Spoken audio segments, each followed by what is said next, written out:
The actual saying when you're investing or speculating is buy the rumor and sell the news. And boy, did we ever get some news today. Paper Mario: The Thousand-Year Door is finally being brought forward. It's no longer going to be locked to the GameCube. Gamers are finally going to be able to enjoy this classic masterpiece on the Nintendo Switch console. This could not be more exciting. I have been waiting for this day. But the big question we want to answer today is what is going to happen to the price of the original game? Some people say it's going to go down now that you no longer have to play it on the GameCube. People can just get the Switch version. It's way easier, it's going to be cheaper, and other people say that this new version is going to cause people to care more about the original, so the original is going to go up in price more. Collectors want the original. So what we're going to do is look at some actual examples of games that have recently been announced remakes and what has happened to their price, because we actually have some good examples, even with specific GameCube games. So say thank you to every single patron who helps support the channel, as well as the YouTube members. I can't do this without you guys. Hit the like button, and let's talk about Paper Mario: Thousand-Year Door. So as it stands today, the announcement just happened a few hours ago. Paper Mario is sitting at around $96, roughly $80 to even over $100 if you get yourself a nice black label copy of the game. As far as GameCube pricing goes, Thousand-Year Door is up there. Like, that is an expensive GameCube game if we're getting over $100. Right here is a signed image of what I think is going to happen to the price of Thousand-Year Door as the release actually happens, and what's going to happen in the months following. Right here is going to be an initial spike in interest. As these games get announced, people get hyped up. People want to go get Thousand-Year Door. Thousand-Year Door is going to be in people's minds. This is going to cause a very short-term run-up on the price right here. We're going to go up, and it's going to peak out right there, and then afterwards, as the release happens,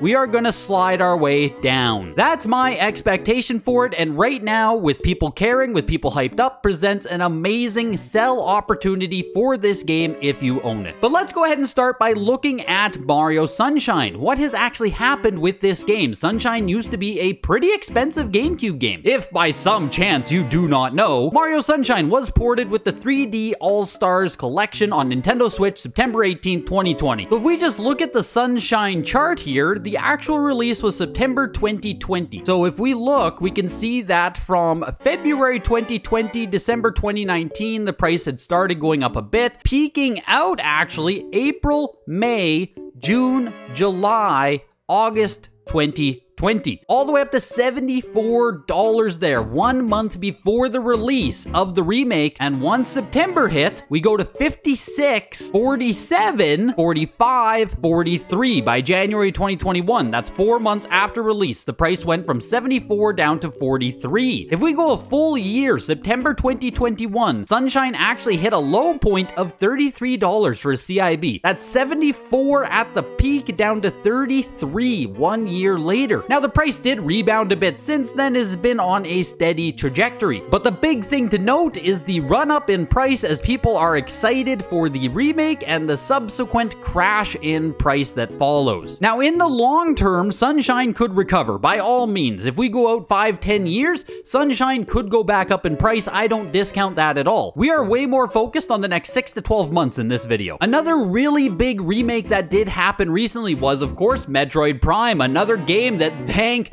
God, it finally got brought forward with Metroid Prime Remake. What are we still missing now from the GameCube? We still need Double Dash brought forward. We're still missing all of the Mario parties. What other games do we still need brought forward on GameCube? Soul Calibur 2 would be incredible as well, but I don't know if that'll ever happen. But Metroid Prime here, currently the game is sitting somewhere around $20 to $25, again, depending, player's choice, black label, nice of condition. You guys know how it works. The Metroid Prime Remaster was released February 8th, 2023, so we are going to be tracking the price about 4 to 5 months prior to the actual release of the game. So this is 5 months before the release here. If we start in September 2022 and we're sitting at $31, the price then goes $33, $34, and by December we're looking at $40, $40 again in January. Now we're entering into release month of the game, $35, $35, $29, $28. So from February to May, from release date to May, it went from roughly $40 down to $28. Then it went back to $30, and now it's down below $25, and now sitting at $23. So Metroid Prime went from roughly $40 to $23. Again, it could bounce up in the future. That's just what we're looking at right now. About a, what, 40% drop in price, give or take? And I'm just gonna zoom in the data a little bit here because it is hard to see. It kind of looks like the price was just steady throughout, but if you look at COVID here, October 2021 and December 2021, those are like some of the peak pricing across the hobby. We're looking at $40 for peak pricing on Prime, and then it kind of started cooling off, right? As we saw with most video games at the time, and then we reached back up to the peak of COVID pricing in anticipation of the remake. So again, we saw that very slight bump upwards here from September to December,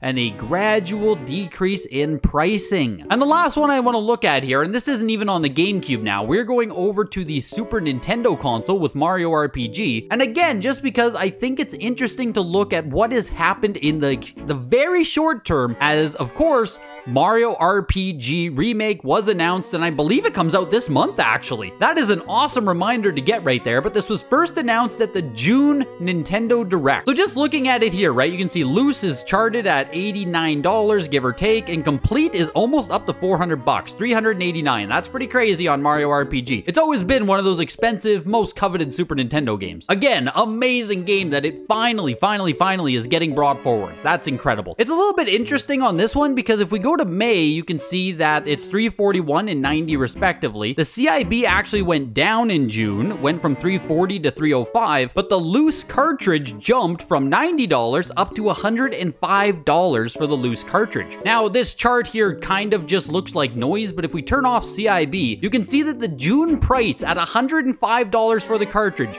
is the highest the cartridge has ever been on price charts. Like, that is higher than the peaks of COVID. $105 for a cartridge on price charting is the peak price Mario RPG has ever had. That's the announcement month of the Mario RPG remake. Since then, the price has come down to $89. So it's dropped 15 to 20% since the highs there. If we go over to CIB, now this might again just be a lagging indicator, but from June it went down, and then in July it shot all the way up to 454, which again is the highest this game has ever charted on price charts for CIB. After July, it did come down to $364, a $90 drop over July-August. That's pretty insane. And then sitting now at $389. But the point I want to emphasize again with Mario RPG is we saw that immediate, sharp upturn in pricing as everyone cares about the game. Now, if you want to play the long game on something like Mario RPG, we can see it peaked out at $137. That was July 2020. Again, into shutdowns, into COVID, all that stuff. Maybe CIB pricing will hold up. Maybe it'll go back up in the future, but I think it's pretty telegraphed